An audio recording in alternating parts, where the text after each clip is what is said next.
कर्जत नगरपालिका निवडणुकीत प्रभाग क्रमांक 2 मध्ये लावण्यात आलेले परिवर्तन विकास आघाडीचे प्रचार बॅनर अज्ञातांनी फाडल्याने शहरातील राजकीय वातावरण तापले आहे। दहिवली येथे झालेल्या या तोडफोडी प्रकरणी नंदकुमार पार्वती लाड यांनी कर्जत पोलीस ठाण्यात फिर्यादी दिली असून पोलीस अधिकारी संदीप भोसले यांनी अज्ञात आरोपींवर गुन्हा दाखल करून पुढील तपास सुरू केला आहे। या घटनेमुळे दोन आघाड्यांमध्ये आरोप प्रत्यारोपांचा सूर आणखी चढला असून आगामी 2 डिसेंबरच्या मतदानाआधी प्रभागातील राजकीय तणाव वाढताना दिसत आहे। दरम्यान या प्रकरणानंतर प्रतिक्रिया देताना महायुतीचे शिवसेना शिंदे गटाचे उमेदवार ॲडव्होकेट संकेत भासे म्हणाले, पोलिसांनी बॅनर फाडणाऱ्या आरोपींचा त्वरित शोध घ्यावा व दोषींवर कठोर कारवाई करावी। आम्ही विकासाचे राजकारण करतो, याआधी आमचेही बॅनर फाडले गेले होते, त्यामुळे थेट आरोप करण्याऐवजी सर्वांनी या घटनेमागील खरी पार्श्वभूमी पाहावी। या प्रकरणामुळे शहरातील राजकीय वातावरण अधिकच तापले असून बॅनर फाडणाऱ्यांमागील चेहरे उघडकीस येतात की नाही याकडे आता सर्वांचे लक्ष लागले आहे। नमस्कार। प्रभाग क्रमांक 2 मधून 2 बससाठी मी स्वतः सर्वसाधारण जागेवरती निवडणूक लढत आहे। गेली अनेक 5 वर्ष झाली कर्जत नगरपालिका हद्दीमध्ये प्रभाग क्रमांक 2 मध्ये अतिशय चांगल्या प्रकारची कामं करण्याचा आम्ही प्रयत्न करतोय।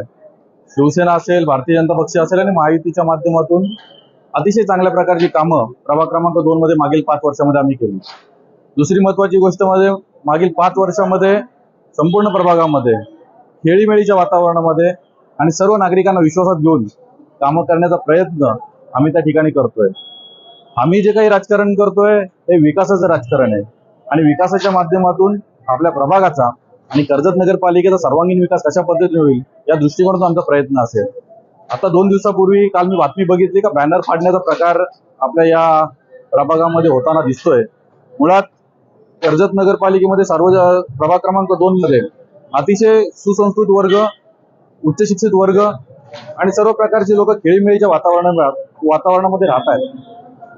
हा जो काही प्रकार 2 दिवसापासून सुरू आहे, काल आमचाही बॅनर फाडण्यात आला, परवा दिवशी त्यांचा बॅनर फाडण्यात आला, हे कुठेतरी चुकीची बाब या ठिकाणी घडताना दिसते।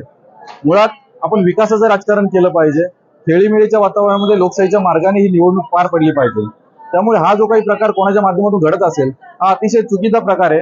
हा ज्यांच्या माध्यमातून घडतोय तो त्यांनी कृपया थांबवला पाहिजे, ही माझी सर्वांना विनंती आहे। कारण आपण चांगल्या प्रकारच्या वातावरणामध्ये आपण सगळे सुशिक्षित उमेदवार आहोत, आपण सगळे सुसंस्कृत आहोत, आपण विकासाला प्राधान्य देणारे लोक आहोत। त्यामुळे अशा पद्धतीचं जो कोणी करत असेल तर हे कृपया करून माझी सर्वांना हात जोडून विनंती आहे तर अशा प्रकारचे कृत्य थांबवा। त्यामुळे आज आमचे बॅनर फाडले गेले, परवा दिवशी त्यांचे बॅनर फाडले गेले, त्यामुळे असं कोणी काही करू नका। हे कोण जाणीवपूर्वक जर करत असेल तर शासन असेल किंवा पोलीस यंत्रणा असेल यांनी याच्यावरती कठोरात कठोर कारवाई करून ही गोष्ट कुठेतरी थांबवली गेली पाहिजे, माझ्या या आपल्या सर्वांच्या माध्यमातून विनंती करतो।